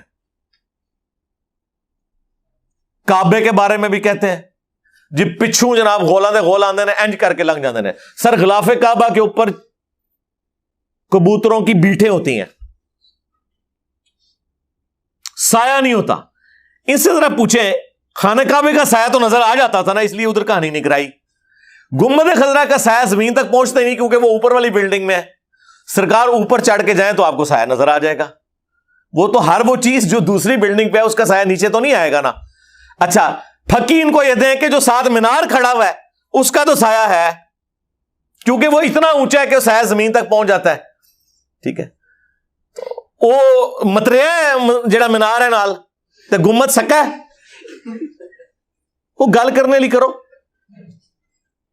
تو علماء عرب کا موقف یہ تھا کہ پہلی تو گستاخی ان لوگوں نے کی ہے جنہوں نے قبر رسول کے ساتھ یہ سب کچھ کیا, اور اس کے لیے ظاہر ہے اس زمانے میں بھی یہ باتیں ہو رہی تھی کہ قبر رسول کے پاس آپ نے کاریگر لگائے ہیں, آوازیں بلند کی ہیں, اور نبی الاسلام کی تو قبر مبارک کا بھی احترام ہے, اس کے پاس بھی آپ آواز بلند نہیں کر سکتے. تو علماء عرب نے کہا کہ بس انہوں نے ایک غلط حرکت کی, اب ہم بھی وہی کام ریپیٹ کریں, اور ظاہر ہے جب وہ اس طرح کا کام شروع ہوگا تو شور تو بلند ہوگا. یہ ان کا اپنا موقف تھا, میں اس کے ساتھ ایگری نہیں کرتا. اس کی وجہ یہ ہے کہ نبی الاسلام کو اس چیز سے خوشی ہوگی اگر یہ گنبد اتار لیا جائے. کہتے ہیں جی آپ قبر رسول کو ننگا کرنا چاہتے ہیں, قبر رسول نہیں ننگی ہوگی سرکار, نیچے حجرہ عائشہ موجود ہے. یہ ایک فالتو چیز اوپر رکھی ہوئی ہے. تو نبی الاسلام کو اس کے اتارنے سے خوشی ہوگی اللہ کی جنتوں میں کہ یہ اچھا کام ہوا ہے, بجائے یہ کہ آپ اس کو باقی رکھیں اور اس کی بنیاد کے اوپر سارے مزار تعمیر ہو رہے ہوں. اب سعودی حکومت نے پھر کہا کہ نبی الاسلام کی اس حوالے سے ایک گستاخی سے بھی بچ جائیں, آواز بلند نہ ہو, وہ بڑے سینسٹیو ہیں, آپ کو پتا ہے. یہاں تو آپ لوگوں کو بتایا جاتا ہے بڑے گستاخ رسول نے اشاروں سے گفتگو کرتے ہیں جالی کے سامنے. وہ کوئی وہاں پہ کھڑا ہو کے زیادہ دیر سلام پڑھنا شروع کر دے اور پیچھے لائن میں رش لگ جائے تو وہ ہاتھوں سے اشارہ کرتے ہیں ایسے, اور ان کو یہ نظر آ رہا ہوتا ہے کانڈ کر کے کھلوتے ہیں. مجھے بتائیں اب جب سامنے سے لوگ گزر رہے ہیں تو وہ کمر ہی کر کے کھڑے ہوں گے نا یارا. اور نبی علیہ السلام کی کہاں سے گستاخی ہوگی؟ اس کے پیچھے جالیاں ہیں, جالیوں کے پیچھے پردے ہیں, دیوار ہے, اور پھر اندر ایک بلڈنگ ہے اور اس کے اندر مبارک قبریں ہیں جو کہ سیل ہیں پچھلے آلموسٹ سمجھ لے 1200 سال سے, 1200 سال بھی نہیں, آپ کے 1300 سال سے, عمر بن عبدالعزیز کے دور سے, جو صحیح بخاری میں آتا ہے کہ حجرے عائشہ کی دیوار گر گئی تھی ولید بن عبد الملک کے دور میں, نبی علیہ السلام کی وفات کے آلموسٹ 67 ایئرس کے بعد. تو اس وقت مدینے کے گورنر تھے عمر بن عبدالعزیز, خلیفہ تو بعد میں بنے نا. تو وہ صحیح بخاری میں آتا ہے ایک پاؤں نکل آیا, لوگ جو ہیں وہ پریشان ہو گئے کہ نبی علیہ السلام کا پاؤں مبارک باہر نکل آیا. تو عروہ ابن زبیر کو بلایا گیا, جو حضرت عائشہ کے بھانجے بھی تھے, محرم بھی تھے, وہ حجرہ عائشہ میں فریکوینٹلی آتے تھے, انہیں قبروں کی لوکیشن کا پتہ تھا. تو انہوں نے کہا کہ یہ حضرت عمر کا پاؤں ہے, یہ نبی علیہ السلام کا پاؤں مبارک نہیں ہے. اور پھر وہ حجرہ دوبارہ سے تعمیر کیا گیا. مسجد نبوی اور حجرہ ایڈجسنٹ تھے. یہ آج تو مسجد نبوی کے اندر وہ حجرہ آ گیا نا, ایکچولی تو یہ باہر تھا, وہ پھر اس ساری باؤنڈری کے اندر آ گیا. تو آپ دیکھ لیں حضرت عمر کا پاؤں مبارک سلامت تھا, لیکن وہ آخرت کی زندگی تھی. ورنہ اتنے سارے لوگ ایک بندے کے پاؤں کو دیکھنے کے لیے کھڑے ہیں تو پاؤں ہی اندر کر لینا, ایسے کر کے نہیں کیا, لوگوں نے پکڑ کے اندر کیا پاؤں. آج بھی آپ قبر رسول کھولیں تو نبی علیہ السلام ویسے ہی ہوں گے جس طرح آپ کو دفنایا گیا تھا, بالکل کوئی موومنٹ نہیں ہوگی, کوئی سانس نہیں ہوگی, کیونکہ وہ آخرت کی زندگی ہے. جسم مبارک بالکل سلامت. ابو داؤد میں حدیث ہے, اور یہ حدیث مشکات میں بھی ہے. اکا دکا محدثین نے اختلاف کیا, لیکن انہوں نے بھی صرف حدیث کی متن پہ نہیں سند پہ کیا ہے. متن کو وہ درست سمجھتے ہیں کہ ان اللہ حرم علی الارض ان تاکل اجساد الانبیاء, بے شک اللہ تعالیٰ نے حرام کیا ہے نبیوں کے حق میں کہ مٹی ان کے جسموں کو کھائے. اور جو محدثین اس کی سند پہ کلام کرتے ہیں وہ دوسری حدیث کو بالکل ٹھیک مانتے ہیں, جو المصنف ابن ابی شیبہ میں ہے, دلائل النبوہ کے اندر بھی موجود ہے, فضل الصلاۃ علی النبی کے اندر بھی شیخ زبیر صاحب لے کے آئے ہیں کہ حضرت عمر نے جب حضرت دانیال علیہ السلام کا تابوت نکلا تھا, تستر شہر جب فتح ہوا ایران کا, تو انہوں نے پھر وہاں لیٹر لکھا تھا کہ یہ وقت کے پیغمبر تھے اپنے زمانے میں, اور ان کی لاش کو دفنا دیا جائے. انبیاء کے جسموں کو نہ آگ کھاتی ہے, نہ مٹی کھاتی ہے, نہ کوئی درندہ کھاتا ہے. اور اس کی اصل قرآن میں بھی موجود ہے, سورہ سبا کے اندر آیت نمبر 14 میں, کہ حضرت سلیمان علیہ السلام کتنا عرصہ تک وہ لاٹھی کے سہارے یوں رہے, دیمک چاٹ گئی لاٹھی کو. دیمک ایک دن میں تو نہیں چاٹتی, ہفتوں مہینوں لگے ہوں گے, کیونکہ وہ ٹیمپل آف سلیمان ہیکل سلمانی تعمیر ہو رہا تھا, اور ان کا جسم مبارک بالکل سلامت تھا جب تک کہ وہ لاٹھی جو ہے نا وہ نہیں ٹوٹ گئی دیمک کے چاٹنے کی وجہ سے. اور پھر حضرت سلیمان علیہ السلام کا جسم مبارک زمین پہ آیا تو پھر لوگوں کو پتا چلا کہ آپ تو فوت ہو چکے ہیں. اتنا روب تھا کہ اتنا عرصہ کسی نے آپ کو چھیڑا نہیں. تو اس کی اصل قرآن میں موجود ہے کہ نبیوں کے جسم بالکل سلامت ہیں, اس میں کوئی شک نہیں ہے. اور یہ یاد رکھیے گا, جب ہم قبر رسول کی حرمت کی بات کر رہے ہیں تو ہم نبی علیہ السلام کی محبت میں کر رہے ہیں. نبی علیہ السلام کی قبر مبارک کے پاس آواز کو بلند کرنا آج کی ڈیٹ میں بھی گستاخی ہے. صحیح بخاری میں شان نزول ہے اس آیت مبارکہ کا, سورۃ الحجرات کی, یا ایھا الذین آمنوا لا ترفعوا اصواتکم فوق صوت النبی, اے ایمان والو اپنی آوازوں کو بلند نہ کرنا رسول اللہ کی آواز سے, اور ان کے حضور اس طریقے سے گفتگو نہ کرو جس طرح آپس میں ایک دوسرے کو کرتے ہو, کہیں ایسا نہ ہو کہ تمہارے اعمال برباد کر دیے جائیں اور تمہیں خبر بھی نہ ہو, یعنی توبہ کی توفیق بھی نہ ملے. اور یہ آیت کسی عام بندے کے بارے میں نازل نہیں ہوئی, اس امت کے بہترین افراد ابو بکر عمر کے بارے میں نازل ہوئی ہے. بخاری میں موجود ہے کہ عبداللہ ابن ابی ملیکہ تابعی کہتے ہیں قریب تھا کہ اس مخلوق کے دو بہترین لوگ برباد ہو جاتے جب انہوں نے انجانے میں رسول اللہ کے حضور اپنی آواز بلند کر دی. حضور کے ساتھ بدتمیزی نہیں کی, آپس میں بات کرتے ہوئے. حضرت ابو بکر عمر کا آپس میں کوئی اختلاف رائے ہوا اور وہ اونچی آواز میں بولے, تو یہ آیات نازل ہوئی کہ رسول اللہ کی موجودگی میں. اور بخاری کے الفاظ ہیں کہ ان آیات کے نزول کے بعد حضرت عمر اتنی آہستہ گفتگو کرتے تھے کہ نبی علیہ السلام فرماتے تھے کہ عمر اونچا بولو، مجھے سمجھ نہیں آ رہی، اتنا وہ ڈر گئے. اور اللہ کو یہ ادا اتنی پسند آئی کہ اگلی آیات نازل ہوئیں، ان الذین یغضون اصواتهم عند رسول اللہ، بے شک جو لوگ رسول اللہ کے حضور اپنی آوازوں کو پس رکھتے ہیں، یہی وہ لوگ ہیں جن کے دلوں کو اللہ نے تقوی کے لیے چن لیا ہے، ان کے لیے مغفرت اور اجر عظیم ہے. اچھا، یہ جو آیات ہیں آج بھی روزہ شریف میں لکھی ہیں، ابھی نئی کنسٹرکشن انہوں نے کر دی ہے، سلطنت عثمانیہ کے دور میں بھی تھی لیکن اب بہت بڑی انہوں نے جالیاں بنائی ہیں. سینٹر میں جو جالی ہے نا، جس کے اندر یعنی سامنے مواجہ شریف ہے، وہ بڑے والی جو آپ کو گول سا ایک نشان نظر آئے گا، اس کے اوپر لکھا ہوا ہے کہ رسول اللہ صلی اللہ علیہ وآلہ وسلم کے چہرے انور کی سیدھ میں ہے. اس کے بعد دو چھوٹی ہیں، وہ والے سوراخ بنے ہوئے ہیں، وہ سیدنا ابو بکر اور سیدنا عمر. اور اس کی ترتیب یوں ہے کہ نبی علیہ السلام کی قبر مبارک، یعنی آپ یوں کھڑے ہیں نا جالی شریف کے سامنے، تو یہاں آپ کا سر مبارک ہے اور یہاں پاؤں ہے. آپ کے آلموسٹ گھٹنوں کی سیدھ میں جا کے یا پاؤں مبارک کی سیدھ میں جا کے حضرت ابو بکر کی قبر ہے، ان کا چہرہ مبارک آتا ہے اور وہ یہاں تک ہے. پھر حضرت ابو بکر کے سینے کی سیدھ میں ان کے پیچھے حضرت عمر کی قبر ہے، اور یہاں ایک قبر کی جگہ خالی ہے جو سیدنا عیسیٰ ابن مریم کے لیے بنے گی. یعنی جالی شریف کے بالکل قریب اندر والی باؤنڈری کے اندر نبی علیہ السلام کی قبر مبارک، ان کے قدموں کے سیدھ میں یوں اس کے پیچھے حضرت ابو بکر کی قبر، اور ان کے سینے کی سیدھ میں یہاں حضرت عمر کی قبر. یوں یہ ترتیب سے انہوں نے بنائی ہے، یعنی پروٹوکول کے ساتھ.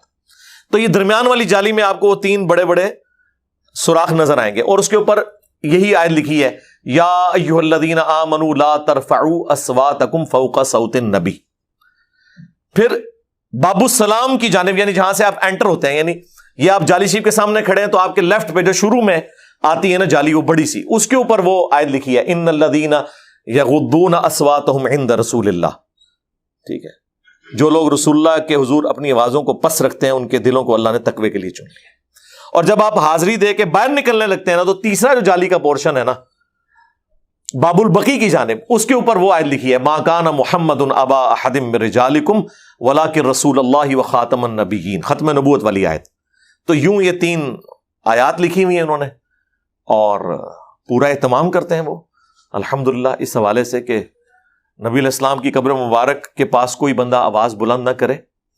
تو آپ دیکھیں کہ قبر رسول ہمارے لیے تو اس کائنات میں سب سے بڑھ کے جو جگہ ہے وہ ہے، وہ تو اس دنیا کا حصہ ہی نہیں ہے. بخاری مسلم دونوں میں حدیث ہے، میرے گھر سے لے کر میرے ممبر تک جنت کے ٹکڑوں میں سے ایک ٹکڑا ہے. اور اس پہ امام بخاری نے باب باندھا ہے، قبر رسول سے ممبر رسول جنت کا ٹکڑا ہے. کیونکہ اب حضور کے گھر میں آپ کی قبر بنی ہوئی ہے، تو امام بخاری نے ہیڈنگ بنائی ہے کہ قبر رسول سے ممبر رسول یہ جنت کا ٹکڑا ہے. آپ نے یہاں جنت بنائی ہوئی ہے بہشتی دروازہ. ہاں، جنت اگر آپ نے دیکھنی ہے تو وہ ہے مدینہ شریف میں مسجد نبوی کے اندر، قبر رسول سے لے کر ممبر رسول تک. اور اسی جنت کے ٹکڑے میں نبی علیہ السلام کے پڑوس میں سیدنا ابو بکر عمر کی قبریں رضی اللہ تعالی عنہما. ان کی خوش نصیبی ہے کہ انہیں وہ جگہ ملی ہے. اور بلکہ صحیح بخاری میں تو آپ کو بڑی رکت انگیز حدیث ملے گی، سیدنا عمر کو جب زخم لگا اور ان کا معدہ کٹ گیا تھا، جو کھاتے تھے وہ نکل جاتا تھا، جب انہیں یقین ہو گیا کہ اب میں نہیں بچوں گا، تو انہوں نے اپنے بیٹے عبداللہ ابن عمر کو سیدہ عائشہ کے پاس بھیجا اور کہا کہ سیدہ عائشہ سے جا کے ریکویسٹ کرو کہ عمر بن خطاب اپنے دو ساتھیوں کے ساتھ دفن ہونا چاہتا ہے، یعنی رسول اللہ اور ابو بکر صلی اللہ علیہ وآلہ وسلم رضی اللہ تعالیٰ عنہ. اور امیر المومنین نہ کہنا، یعنی یہ نہ ہو کہ حضرت عائشہ جو ہے وہ امیر المومنین کا حکم سمجھتے ہوئے اجازت دے دیں، میں عمر بن خطاب. تو سیدہ عائشہ نے کہا کہ وہ جگہ تو میں نے اپنے لیے رکھی ہوئی تھی، ظاہر ہے ان کے خاوند یعنی رسول اللہ دفن تھے، ان کے والد بھی دفن تھے، آج میں عمر کو اپنے پہ ترجیح دیتی ہوں. اور جب عبداللہ ابن عمر نے آ کے حضرت عمر کو بتایا تو انہوں نے کہا واللہ میرے لیے اس دنیا میں سے بڑھ کر کوئی عزیز چیز نہیں تھی کہ میں نبی علیہ السلام کے ساتھ دفن ہوتا، اور جب میں مر جاؤں تو پھر میری میت کو لے جانا، اگر حضرت عائشہ اجازت دیں تو دفنانا، ہو سکتا ہے میرے روب کی وجہ سے نہ انہوں نے بھی کہہ دیا ہو، اور اگر انہوں نے مجھے اجازت نہ دی تو تم پھر مجھے مسلمانوں کے قبرستان میں دفن کر دینا۔ خیر اجازت تو دے دی انہوں نے، حضرت عمر کی دعا قبول ہوئی۔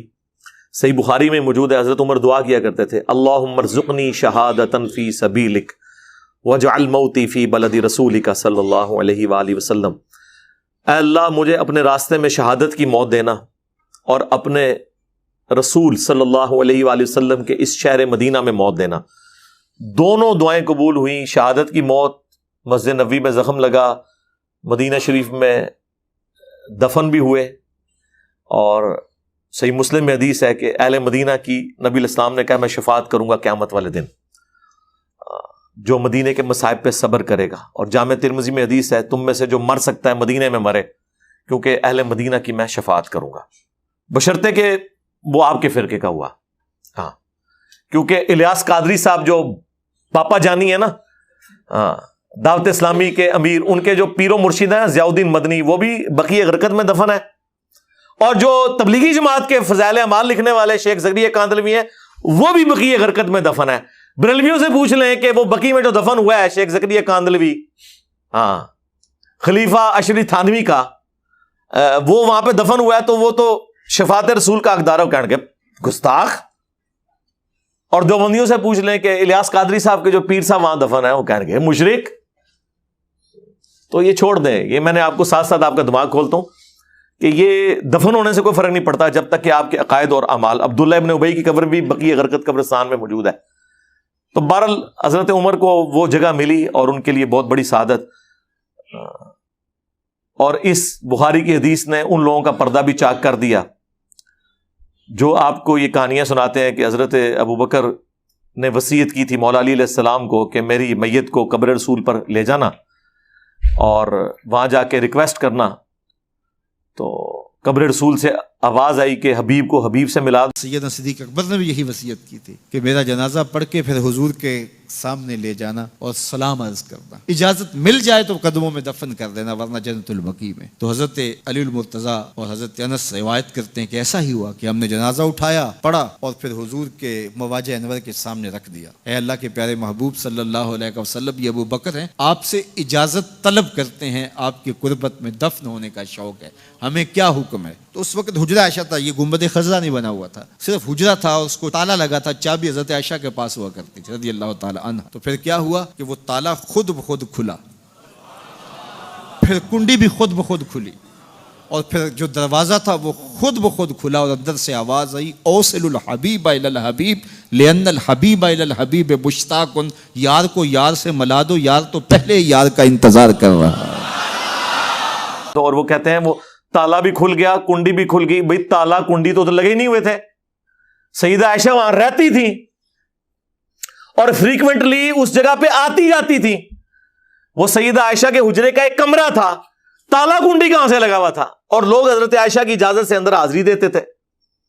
بخاری میں لکھا ہے کہ حضرت عمر نے حضرت عائشہ سے اجازت لی ہے، اور کہانی یہ ہے کہ حضرت ابو بکر نے جو ہے وہ قبر رسول سے جا کے اجازت لی ہے اور کنڈی اور تالا کھول کے کہانی کروا دی، پکڑی گئی ہے، کیونکہ یہ تو انہوں نے جھوٹی کہانی لکھی تھی۔ دوسری بات ہم یہ کرتے ہیں کہ اگر حضرت ابو بکر کے لیے پریسیڈنٹ سیٹ تھا کہ ان کے لیے حجرہ شریف کھل گیا تھا، تو حضرت عمر کو تو یہی کہنا چاہیے تھا کہ جا کے عرض کرنا کہ جس طرح ابو بکر کے لیے کھلا تھا میں بھی آپ کا ساتھی ہوں، میرے لیے بھی کھل جائے۔ کیسی لاجیکل بات ہے۔ کہتے کتنے دماغ جانا ہے تھے جی، اتنے ہی جانا ہے، ساڑھے ہی دماغ جانا ہے، باقیاں دے گئے ہوندے تو آج یہ عقائد نہ اس طرح کے خراب ہوئے ہوتے۔ کیا حضرت ابو بکر کے ساتھ پکی آ رہی تھی اور حضرت عمر کے ساتھ کچی آ رہی تھی؟ مولا علی کا وہ جو میت سیدنا عمر کے اوپر جو، میں تو اسے مرثیہ ہی کہتا ہوں، کہ ابن عباس کہتے ہیں، بخاری مسلم دونوں میں حدیث ہے کہ سیدنا عمر کی میت رکھی ہوئی تھی، لوگ ان کی میت پہ تعریفی کلمات پڑھ رہے تھے اور اسلام کے لیے جو ان کی خدمات ہیں خراج تحسین پیش کر رہے تھے۔ اتنے میں نے دیکھا کہ ایک شخص میرے پیچھے آ کے کھڑا ہوا اور اس نے اپنی کونی میرے کندھے پہ یوں رکھی، اور اس نے سیدنا عمر کی میت کو مخاطب ہو کر کہا کہ اے عمر، تم ایسے شخص تھے کہ میری بھی خواہش تھی کہ میں اللہ کے حضور تمہارے اعمال کے ساتھ پیش ہوں۔ میں نے بارہا رسول اللہ سے سنا تھا، میں ابو بکر اور عمر داخل ہوئے، میں ابو بکر اور عمر نکلے، میں ابو بکر اور عمر فلاں جگہ گئے، اکثر نبی علیہ السلام تمہارا نام لیا کرتے تھے ابو بکر کے ساتھ، اور مجھے امید تھی کہ تم بھی اپنے دو ساتھیوں کو جا ملو گے۔ تو ابن عباس کہتے ہیں جب میں نے یوں مڑ کے دیکھا تو وہ سیدنا علی تھے جو حضرت عمر کی میت کے اوپر یہ کلمات پڑھ رہے تھے۔ تو نبی علیہ السلام کیا فرماتے تھے؟ میں ابو بکر عمر، میں ابو بکر عمر۔ تو یہ کیسے ہو گیا کہ حضرت عمر کو حضرت عائشہ سے اجازت لینی پڑی اور حضرت ابو بکر جو ہے وہ ان کے لیے کنڈی کھل گئی؟ بالکل جھوٹ ہے، یہ واقعات ہی بالکل غلط ہے، ان کی کوئی اصل نہیں ہے، صرف یہ انہوں نے ایک سمجھ لیں جذباتی ڈاکٹرن آپ کو دینے کے لیے اس طرح کے واقعات مشہور کر دی ہیں، اور جو احادیث کے اندر چیزیں آئی ہوئی ہیں وہ بڑی یعنی حفاظت سے جمع کی گئی۔ تو یاد رکھیے گا قبر رسول جو ہے وہ ہمارے لیے سب سے محبوب ترین جگہ ہے۔ قبر رسول کی حاضری صلی اللہ علیہ وآلہ وسلم اس پلانٹ ارتھ پہ سب سے بڑی نفلی عبادت اگر کوئی ہو سکتی ہے نا تو قبر رسول کی حاضری ہے۔ وہ اللہ کے شعائر اللہ میں سے، اللہ کی نشانیوں میں سے ایک نشانی ہے۔ ان الصفا والمروہ من شعائر اللہ ہے، تو قبر رسول تو بہت بڑی شعائر اللہ ہے۔ اور سورہ حج میں اللہ نے فرمایا کہ شعائر اللہ کی تعظیم جو ہے یہ دلوں کے تقوی سے ہے، تو رسول اللہ کی تعظیم تو ویسے ہی ہمارے ایمان کا حصہ ہے۔ قبر رسول کی تعظیم یہ ہمارے ایمان کا حصہ ہے۔ قبر رسول کی حاضری اس سے بڑی کوئی سعادت نہیں ہو سکتی، دعاؤں کی قبولیت کی جگہ ہے۔ بلکہ عبداللہ بن عمر کے بارے میں کم از کم 4 کتابوں میں آتا ہے، الموطا امام مالک کے اندر، المصنف ابن ابی شیبہ میں، سنن کبریٰ البیہقی میں، فضل الصلاۃ علی النبی میں، کہ جب کبھی بھی سفر پہ جاتے یا واپس آتے تو سب سے پہلے مسجد نبوی میں 2 نفل پڑھتے، پھر قبر رسول پر آ کر عرض کرتے السلام علیکہ یا رسول اللہ، پھر السلام علیکہ یا ابا بکر، حضرت ابو بکر کی قبر پہ، پھر السلام علیکہ یا عمر، ایک روایت میں یا ابتا، اے میرے باپ آپ پر سلام ہو۔ تو صحابہ کرام کی روٹین تھی کہ وہ قبر مبارک پہ فریکوینٹلی آیا جایا کرتے تھے، حاضری دیا کرتے تھے، سعادت سمجھتے تھے اسے۔ لہٰذا کوئی شخص گنبد خضرا کے حوالے سے یہ نہ سمجھ لے کہ ہم کوئی نعوذ باللہ کہہ رہے ہیں کہ قبر رسول کو مٹا دیا جائے یا کوئی نعوذ باللہ من ذالک۔ یہ اکثر لوگوں نے یہاں مشہور کیا ہوا کہ جی وہ جو ہے محمد بن وہاب اور ان کی جماعت یہ چاہتی تھی قبر رسول کو ختم کر دیا جائے، نبی علیہ السلام کا جسم اطہر شفٹ کر دیا جائے۔ بالکل جھوٹ، خدا کے لیے آپ لوگوں نے تو وہ تعظیم نہیں کی جو وہ لوگ کرتے ہیں۔ آپ کے مولوی 50 دفعہ نام لیتے ہیں نبی علیہ السلام کا تو شاید ایک دفعہ نہیں صلی اللہ علیہ وآلہ وسلم پڑھتے، لیکن آپ حرم مکہ اور حرم مدینہ کے اماموں کو دیکھیں، اگر ان کے جملے میں 10 دفعہ نبی علیہ السلام کا نام آ رہا ہے تو صلی اللہ علیہ وآلہ وسلم وہ پڑھتے ہیں۔ یہ ان کے روٹین کا حصہ ہے۔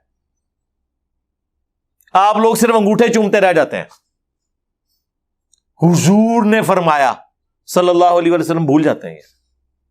یہ اتنا ان سے کلوا لیں، وہ اتنا پروٹوکول دیتے ہیں۔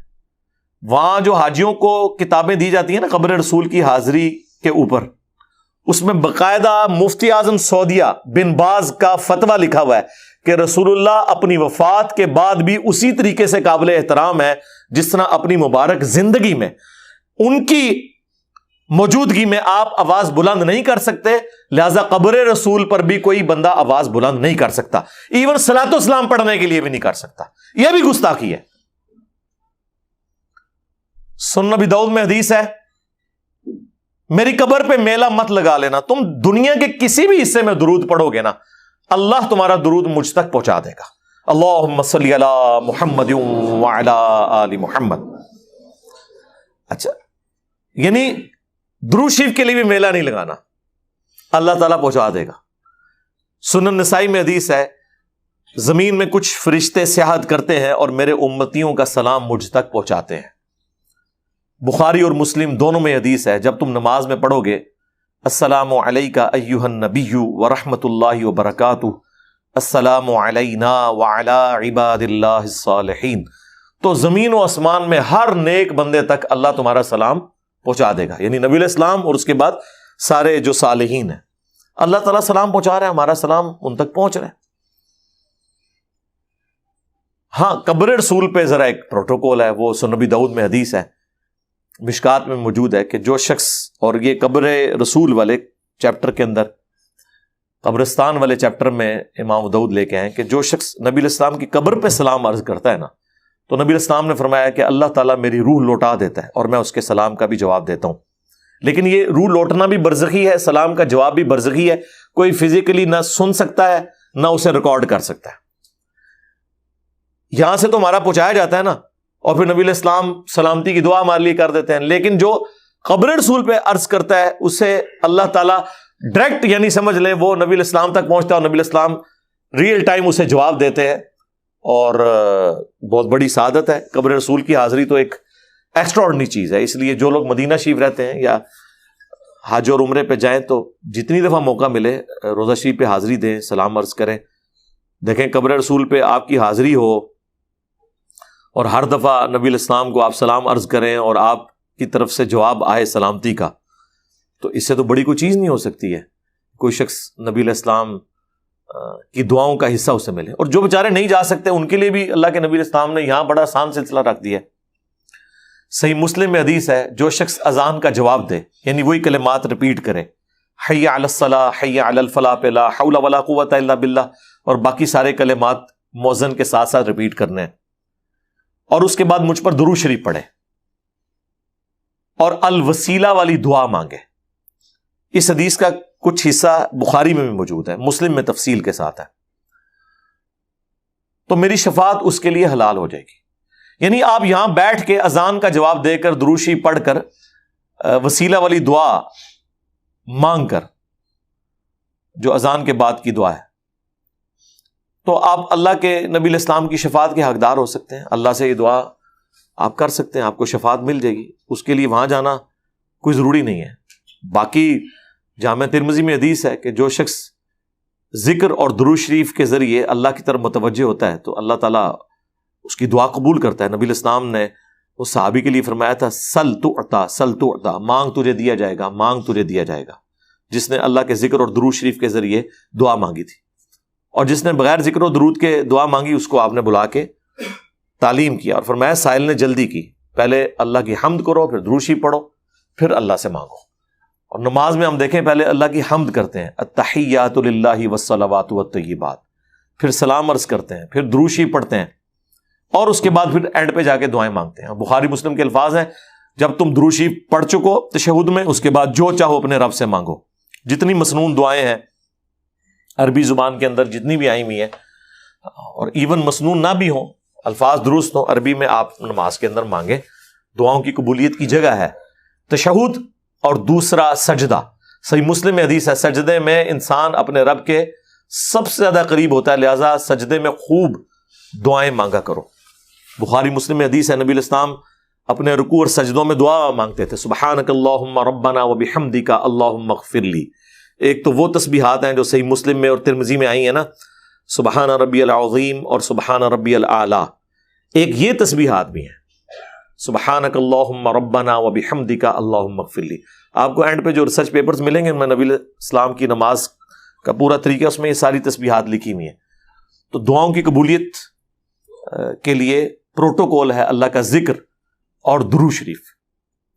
تو یہ میں نے بات اس لیے تفصیل کے ساتھ کی تاکہ یہ ایک کلیریفیکیشن کے ساتھ باقی چیزیں بھی چلیں. یہ میلاد شریف کا مہینہ ہے, اس حوالے سے کچھ چیزیں جو بالکل جذباتی طور پہ لوگوں کے ساتھ اٹیچ ہوئی ہوئی ہیں, وہ لوگوں کو پتہ چلے کہ یہ باتیں بالکل اس طریقے سے نہیں ہیں جیسے آپ کو پریزنٹ کی گئی ہیں. اب کسی کے دماغ میں یہ بھی خیال آ سکتا ہے کہ جب آپ کہہ رہے ہیں قبر رسول کی حاضری اتنی بڑی سعادت ہے تو ہمارے بابوں کے درباروں کی بھی حاضری نہ. جس طرح ہمارے وہ بھولے بالے بھائی ہیں, جو ایک سائل بھائی, وہ کہتے ہیں کہ جی یہ جو کچھ صوفیاء ایگزسٹ کر رہے ہیں دنیا میں, یہ اس بات کا ثبوت ہے کہ اس کی کوئی اصل بھی تھی جس کے یہ جعلی فوٹو کاپی ہیں. جی سر, وہ اصلی بھی جن کو آپ سمجھ رہے ہیں وہ بھی جعلی تھے. اس کی اصل جو ہے وہ اللہ اور اس کے رسول سے اٹیچ چیزیں تھیں. یعنی غلاف کعبہ چڑھایا جاتا تھا نا, انہوں نے قبروں کے اوپر غلاف چڑھانے شروع کر دیے. وہاں پہ اللہ نے زمزم رکھا تھا نا, ایک نبی کی نشانی اسماعیل علیہ السلام کی, یہاں انہوں نے اپنے یہاں پہ چشمے جاری کر لیے. وہاں پہ خانہ کعبہ کو غسل دیا جاتا تھا, انہوں نے قبروں کو غسل دینے شروع کر دیے. تو اس کی اصل یہ تھی کہ انہوں نے نبیوں کو ریپلیس کروایا ہے اپنے بابوں کے ذریعے, یہ اس کی اصل تھی. باقی تو جس طریقے سے ہم نے پرانوں کے بھی سارے جتنے کچے چٹھے تھے ان کے کھولے ہیں الحمدللہ، ایکسپوز کیا ہے، اس کے بعد تو کوئی گنجائش نہیں رہتی. تو مزارات والا معاملہ یہ تو نبی الاسلام کی نافرمانی پہ بنے ہوئے.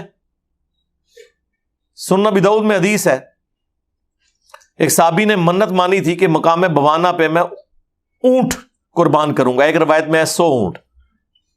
نبی الاسلام نے ان سے پوچھا کیا وہاں زمانہ جاہلیت میں کسی بت کی پرستش تو نہیں ہوتی تھی؟ ان کا نہیں یا رسول اللہ. دوسرا پوچھا وہاں زمانے جاہلیت میں کوئی میلہ تو نہیں لگتا تھا؟ کہا نہیں یا رسول اللہ. تو پھر آپ نے فرمایا اپنی منت پوری کرو. اور پھر نبی الاسلام نے ساتھ فرمایا کہ جس منت کی استطاعت نہ ہو وہ منت بھی پوری نہ کرو، اور جو منت نافرمانی میں ہے وہ منت بھی پوری نہ کرو. یعنی زمانے جاہلیت میں بھی اگر کوئی غلط ایکٹیویٹیز ہو رہی تھیں اب ختم ہو چکی ہیں، تب بھی حضور نے اجازت نہیں دی ہے کہ وہاں پہ کوئی کام ہو. یہ نہ ہو کہ کل کو کوئی کہے جی شاہ دی یاد تازہ ہو رہی ہے، اللہ بخشے شاہ دی یاد تازہ ہو رہی ہے. تو مزارات پہ تو ریئل ٹائم یہ سب کچھ ہو رہا ہے. جی اللہ کے نام کہتے ہو، اللہ کے نام کا وہاں دینے کی کیا ضرورت ہے؟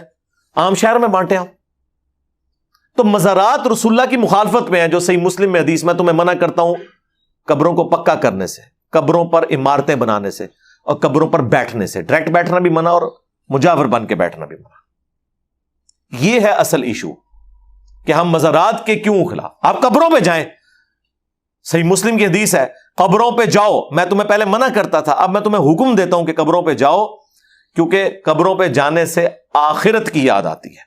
یعنی انسان آخرت اورینٹڈ ہوتا ہے. یعنی کہ کچھ عرصہ پہلے یہ لوگ دنیا میں تھے اور آج قبروں میں پڑے. اس سے آپ عبرت حاصل کریں. اور آپ کے بزرگان دین انورٹڈ کامہ میں ان کی قبروں پہ جائیں، کسی کی عزت لوٹ جاتی ہے، کسی کی جیب کٹ جاتی ہے، اور بہترین چرس، افیون اور نشاور چیزیں وہاں پہ بکتی ہیں. ظاہر ہے بزرگوں کی ڈیوٹی ہے نا، تو وہ ڈیوٹی پوری کر رہے ہیں. یہ کہتے ہیں نہیں پاکستان کے فلاں فلاں علاقے میں فلاں فلاں بزرگ کی ڈیوٹی ہے، چنگی ڈیوٹی پوری کی تھی ہے، اپنے مزار پہ بھی ڈیوٹی نہیں پوری ہو سک رہی. جب یہ بات کریں کہتے ہیں جی وہ کعبے بھی کرین ڈگی سی، تو سرکار کعبے کی گارنٹی اللہ نے لی نہیں ہے. ابراہ کا لشکر ایک دفعہ تباہ ہوا، اس کے بعد یزید کے دور میں چڑھائی ہوئی ہے، غلاف کعبہ بھی جل گیا، خانہ کعبے کی دیوار ڈیمیج ہوئی، کوئی حفاظت نہیں ہوئی. حجاج بن یوسف کے دور میں، اور بخاری مسلم میں حدیث ہے قرب قیامت میں ایک پتلی ٹانگوں والا حبشی کعبے کی اینٹ سے اینٹ بجا دے گا. کعبے کی گارنٹی کہاں لی ہوئی ہے؟ آپ کے بزرگوں نے تو شہروں کی گارنٹیاں لی ہوئی ہیں نا، آئے ہو نا داڑھ تلے. تو جو اپنے مزارات کی ڈیوٹی نہیں پوری کر سک رہے، ہمیں ان کے ساتھ اختلاف ہے. اور پھر کلیم یہ ہے کہ جناب ڈیوٹیاں سنبھالی نے، کھیت ہے مٹی، ڈیوٹیاں سنبھالی نے جی. نگاہ مار کے کر دینا، اور سرکار چھڑ دو، نگاہ مارو اور یوٹیوب سے نبی الاسلام کے خلاف گستاخانہ ویڈیوز ڈیلیٹ کرواؤ نا. نہیں تو ساڑھے بابا جی کہتے سن امت مر جائے کہ نبی دی گستاخیاں ہو رہی ہیں اور امت کچھ کر نہیں رہی. امام مالک فرماتے سن پھر امت زندہ کیوں ہے؟ پھر مر جائے ساری، پھر مر جائے ساری. پوری عالم اسلام اس وقت یا تو مر جائے، یا تو مر جائے سارا عالم اسلام، یا پھر حضور کی عزت پر پہرا دے. بس دو باتوں میں سے ایک بات ہے، بس یا سارا اکٹھا ہو کے مر جائے تو یا پھر فرانس کو جواب دے. تو ہم نے کہا تھا بابا جی پہلے امت نہ مرے، پہلے وہ بابے مرن جنہوں نے ڈیوٹیاں نے. جہاں یوٹیوب کی ہارڈ ڈسک رکھی ہوئی ہے امریکہ میں، وہ بابا لبو کتنے جے؟ ہاں اس سے پہلے 295 سیل وائی ہے نا کہ تو کیڑی ڈیوٹی پوری کی ہے بھائی. چلو ہم تو کچھ کر بھی نہیں سکتے نا نگاہ مار کے، یہ تو کر سکتے تھے نا. اور نہیں وہ بس حکم ربی. اچھا حکم ربی یہ ہے کہ گستاخیاں ہون، بھائی امت کی ڈیوٹی ہے، اور امت میں سب سے زیادہ ڈیوٹی بابے کی ہے. لیڈر کی پہلی ڈیوٹی ہوتی ہے نا. غوث کتب ابدال یہ صرف چسکے لینے کے لیے نام رکھے ہوئے، کرن نہ ڈیوٹیاں پوری. اللہ نے امت پہ چھوڑا ہوا ہے. ہاں اللہ کوئی انٹروین نہیں کرے گا، یہ آپ ذہن میں رکھیے گا، وہ امت کے کرنے کا کام ہے. اب تو خیر میں نے رجوع کر لیا اس پہ بھی کہ ٹھیک ہے آپ مزار پہ جا سکتے ہیں، ایک شرط کے ساتھ. وہ آپ نے بلند آواز سے کہنا کہ اے اللہ یہاں جو بابا جی دفن ہے، انہوں نے جو چھپ کے گناہ کیے اپنی زندگی میں، جو سامنے کیے، جو چھوٹے کیے، جو بڑے کیے، اے اللہ وہ بخش دے. اور پھر اونچی آواز سے آپ نے آمین کہنا ہے، اور یہاں ہم آپ کا غیبانہ نماز جنازہ پڑھ لیں گے. نہیں ان کو دعاؤں کی ضرورت نہیں ہے، انہوں نے گناہ نہیں کیے ہوں گے. عام قبرستان میں بھی دعا پڑھتے ہیں نا، السلام علیکم اہل الدیار من المؤمنین والمسلمین، صحیح مسلم میں آیا ہے. تو سارے مومنین مسلمین کے لیے دعا نہیں کرنی؟ قرآن میں حکم ہے ربنا اغفر لنا ولاخواننا الذین سبقونا بالایمان. اہل ایمان کی نشانی ہے کہ وہ اپنے سے پہلے مرے ہوئے لوگوں کے لیے دعا کرتے ہیں. تو کریں نا. اگر میرے بھائی آپ اپنے رشتہ داروں کے لیے دعا کرتے ہیں کہ اللہ تعالیٰ ان کے اگلے پچھلے گناہ معاف کرے، تو باپوں کے لیے نہیں کر سکتے کہ اللہ ان کے اگلے پچھلے چھپ کے کیے ہوئے، سامنے کیے ہوئے، چھوٹے کیے ہوئے، بڑے کیے ہوئے گناہ بخش دے، اللہ ان کی قبر میں کیڑے نہ پڑے، ہاں اللہ انہیں ہتھوڑا نہ پڑے. اس میں کون سی گستاخی والی بات ہے؟ آپ میری زندگی میں میرے لیے دعا کریں، میری قبر پہ کریں، میں تو خوش ہوں گا. ہماری کون سی چیز ٹیک پہ لگی ہوئی ہے؟ ہمیں تو مسلمانوں کی دعاؤں کا حصہ چاہیے. تو ہم ان مزارات کی مخالفت کرتے ہیں. اور نبی الاسلام کو اپنے والے سے اتنی ٹینشن تھی کہ بخاری اور مسلم دونوں میں حدیث ہے، اما عائشہ کہتی ہیں کہ جس مرض میں حضور کی وفات ہوئی ہے، جب آپ پہ گھبراہٹ ہوتی تھی تو آپ اپنے چہرے اقدس سے چادر کو ہٹاتے تھے، پاس پانی کا ایک پیالہ تھا، اپنے چہرے کے اوپر وہ پانی ملتے تھے بخار کی شدت کو کم کرنے کے لیے، اور ساتھ ساتھ فرماتے تھے لعن اللہ الیہود والنصارى، اللہ کی لعنت ہو یہود و نصارہ پہ، اتخذوا قبور انبیائہم مساجدہ، انہوں نے نبیوں کی قبروں کو سجدہ گاہ بنا لیا تھا. اور اس کے ساتھ اما عائشہ کے الفاظ ہیں بخاری مسلم میں کہ اگر ہمیں یہ ڈر نہ ہوتا کہ لوگ قبر رسول پہ سجدے شروع کر دیں گے تو ہم قبر رسول کو اوپن چھوڑ دیتے. یعنی ویسے تو حجرے کے اندر تھی نا، تو حجرے کی دیوار بھی گرا دیتے کہ جب کوئی آئے اجازت لینے کی بھی ضرورت نہیں ہے، حاضری دے. لیکن ہمیں ڈر تھا کیونکہ نبی الاسلام ہمیں ڈرا رہے تھے. اما عائشہ کو ڈر تھا، ان کا ڈر ختم ہو گیا. یہ ہوتے تو کہتے ہیں اما عائشہ سے کہ بھئی وہ تو شرک تو ختم ہو چکا ہے. اس پہ میں نے تفصیلی ویڈیو ریکارڈ کرائی ہے، مجھے اپنے بعد تم سے شرک کا خوف نہیں، آپ دیکھ لیں، میں نے ان کی طبیعت صاف کی ہے، انہوں نے جو دھوکہ دیا امت کو. صحیح بخاری میں حدیث ہے، دیکھنا میری شان کو اس طرح بلند نہ کرنا جس طرح نصارہ نے اپنے پیغمبر کو بڑھا دیا. میں اللہ کا بندہ اور اس کا رسول ہوں، مجھے اللہ کا بندہ اور اس کا رسول کہنا. تو نبی الاسلام کو ٹینشن تو تھی اس چیز کی کہ یہ کام نہ ڈال جائے. مسند احمد میں حدیث ہے، مشکات میں موجود ہے، نبی الاسلام دعا کرتے تھے اللہم لا تجعل قبری وثنا یعبد، اے اللہ میری قبر کو وہ بت نہ بننے دینا کہ جس کی لوگ پوجا کریں. بت کا لفظ قبر مبارک کے لیے استعمال کیا. جس کی بھی پرستش ہوگی وہ بت ہے، اس میں اس کا کوئی قصور نہیں. جس طرح عیسیٰ ابن مریم کا تو کوئی قصور نہیں ہے، لیکن جب ہم ڈسکس کرتے ہیں تو اس حوالے سے تو چیزیں تو ڈسکس ہوں گی. پھر بخاری اور مسلم دونوں میں حدیث ہے، نبی الاسلام کی بیماری کے دن چل رہے تھے. اما عائشہ کہتی ہیں کہ حضور کی 2 بیویاں آپ کے پاس بیٹھی ہوئی، ام سلمہ اور ام حبیبہ، جو ہجرت حبشہ میں شامل تھی. انہوں نے نبی الاسلام کے سامنے آپس میں گفتگو کرتے ہوئے کہا کہ جب ہم لوگ حبشہ گئے تھے ہم نے ماریا نام کا ایک گرجا وہاں دیکھا تھا اور وہاں پہ تصویریں لٹکی ہوئی تھی. تو حضور اس تکلیف میں بھی اتنے اٹینٹو ہوئے. آپ نے فرمایا یہی تو ان کی خرابی تھی، جب ان میں سے کوئی شخص جو نیک ہوتا تھا فوت ہو جاتا تھا، اس کی قبر کے اوپر وہ تصویریں اس کی لٹکا دیتے تھے، پھر وہاں پہ سجدے شروع کر دیتے تھے. قیامت کے دن یہ لوگ بدترین مخلوق بنا کر اٹھائے جائیں گے جو نیک بندوں کی قبروں کے اوپر سجدے کرتے تھے اور تصویریں لٹکاتے تھے. مسلم شریف میں حدیث ہے، جندب رضی اللہ تعالیٰ عنہ کہتے ہیں کہ نبی الاسلام نے اپنی وفات سے 5 دن پہلے ہمیں فرمایا کہ دیکھنا خبردار، اگلے لوگوں میں سے اگر کوئی نبی یا نیک بندہ فوت ہو جاتا تھا تو اس کی قبر پہ وہ سجدے شروع کر دیتے تھے، اسے مسجد بنا لیتے تھے. تم نے یہ کام میرے ساتھ نہیں کرنا. نبی الاسلام تو اتنی اس حوالے سے امت کو آگاہی دیں، اور امت جو ہے وہ مطلب یہاں مزاروں کو لے کے بیٹھی ہوئی ہے اور پورا دین اس کے اندر گھساڑا ہوا ہے. اللہ سے ڈر جائیں، اور اگر کسی کے دماغ میں کوئی فطور ہے تو وہ نکال دے. میرے بھائی یہ بڑا سینسٹیو ایشو ہے.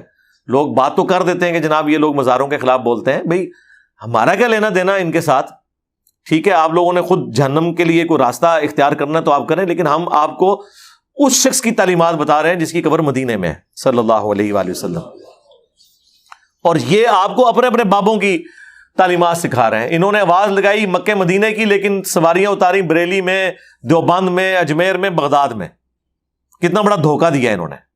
رسول اللہ کے نام پہ عزتیں ویل کی ہیں، چندے اکٹھے کیے ہیں، اور دین آپ کو اپنے بابوں کا بتایا.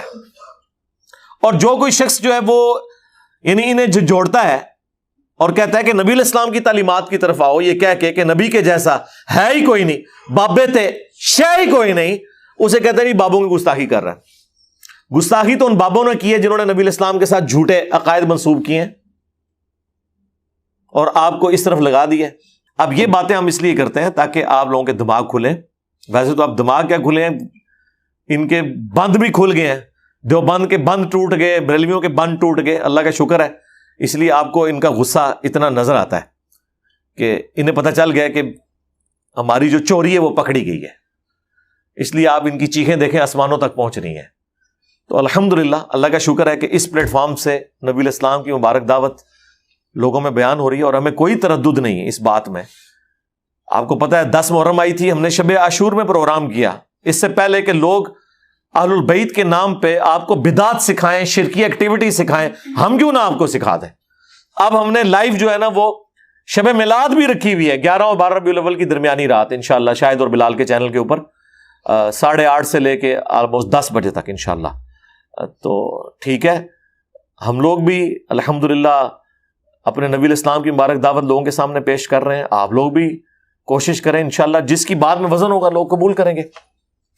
صلو علی محمد وآل محمد، اللہم صلی علی محمد وعلی آل محمد واصحاب محمد وازواج محمد وامت محمد اجمعین الی یوم الدین، آمین۔